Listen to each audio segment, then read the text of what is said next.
Hello you, welcome to Geekism and welcome to this overview of the upcoming new DLC from Planet Coaster 2, the Toybox pack. There's 5 rides including this one, 2 coasters and 3 flat rides, and a selection of scenery for replicating giant Toy Story style areas, including Play-Doh, toys, Playmobil looking characters. There's a new character that's going to be wandering around called Max. Lots of stuff. We'll take a better look at all of them, and we'll start off with the rides. First up, one of 2 coasters, the F&N Thriller, which is the E and F Miller coaster in real life. Great kids coaster, really good to see this one. In fact, I'll be honest with you, all the rides are kind of great in this one, but this especially, they've used here to build sort of a relatively larger model of it, and you do see these around the place, but also these are often seen as really tiny kids coasters that don't even sort of go 15-20 feet in the air even, and just got to do 1 or 2 loops. Crazy Taxi, I think they're called, or some taxi cab maybe. You see those all around the place there, E and F Miller coasters. So yeah, really great kids coaster, really great sort of like travelling fair looking type coaster as well, even though I don't think they're necessarily built like that. They just kind of give that vibe with the sort of straight rails as opposed to the round tubing used a lot in more modern coasters. And the other coaster is the Vector New Gen Inverting Suspended, which is a Vekoma family suspended. Again, very great addition to the coaster lineup. Looks fantastic. Sounds really good as well. And yeah, I just think both coasters here are real great hits, and definitely 2. Maybe the first one wasn't necessarily asked for, but both of these I think are really good additions to the coaster lineup in the game. Moving on to flat rides, the first one is called Airdrop, and is very similar to the Toy Soldiers parachute drop that you find in all of the Toy Story lands around the place, and this one is the one that clearly fits the most with the theme, in much the same way that the Sorcery pack was kind of like Harry Potter without the IP.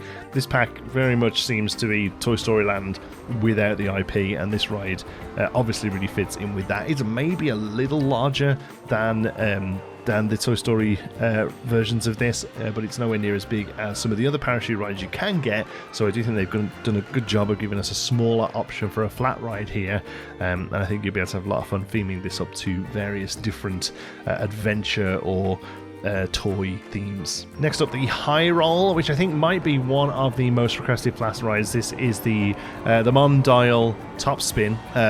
Yeah, I know this one is a very requested flat ride. Classic flat ride, looks great, fits everywhere, can be highly themed or not. Just a real classic of the flat ride genre, and it's a real great fit for this DLC. And the last one, I'll be honest, is a little left field. It is a flat ride. As far as the game is concerned, it is a wave sim, so you do need to be in your swimming outfit to use this, but otherwise it does work as a flat ride. They go on, they have a turn on it, and then they come off it. I think this is an awesome addition. I don't necessarily think it fits the Toybox theme really at all, but it's great to see an update for water parks, because really since the game has come out, they've had very little changes really. They made the slides rounded at the bottom, a few other changes here and there, but this is the first real sort of new content we're getting for water parks. I can't wait to get back into Planquatica and add some of these. I think they're a really great fit.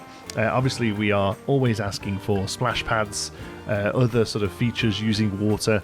This is the hopefully first of many of those coming from the game, and this is a really great fit. It's nicely de-themed, there's not much going on there. This is actually 2 of them put together, the video we're watching here, so it is a singular unit when you build it, but you can put 2 side by side, probably to help with throughput, because they are going on one at a time.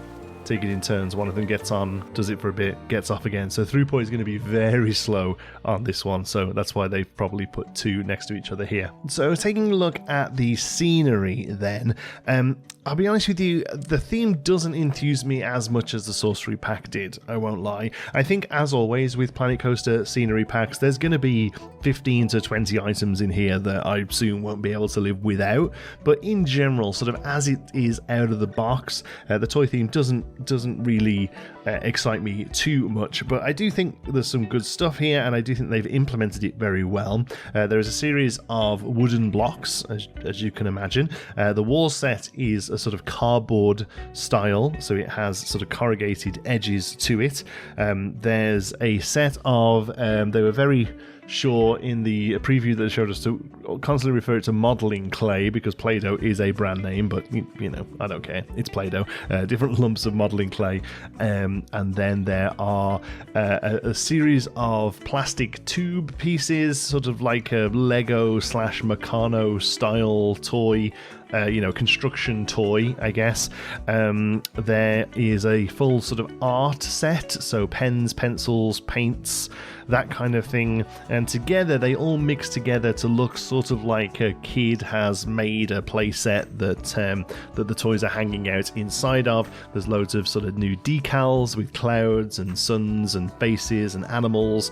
There is a full set of letters in the game, like a new letter stamp that make them look slightly embossed. So whenever you see the blocks with letters on them, that's not a single piece, they've added the letter to the block there. So you have the block on its own, or you can add a letter to it to make it into a letter block.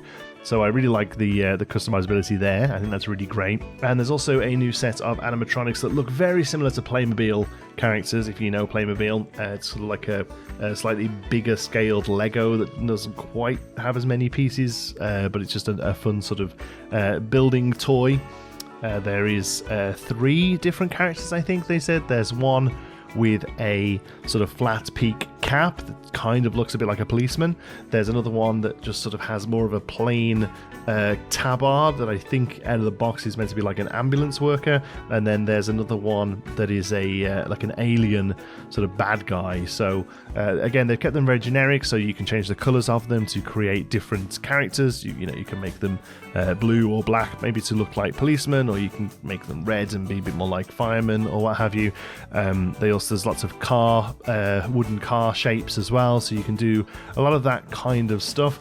I personally, I'm going to be completely honest with you, I'm not a huge fan of them, how they're designed, how they look. I don't think they're very useful for me personally, although they do fit the toy theme very well.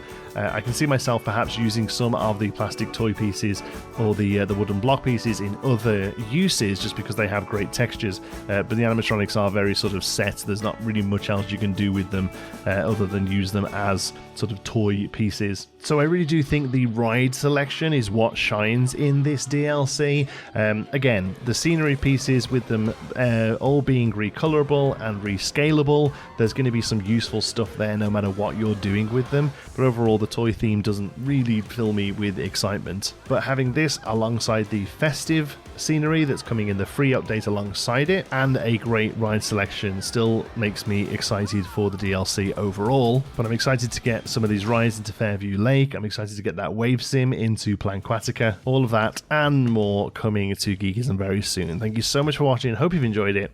Until the next one, be good.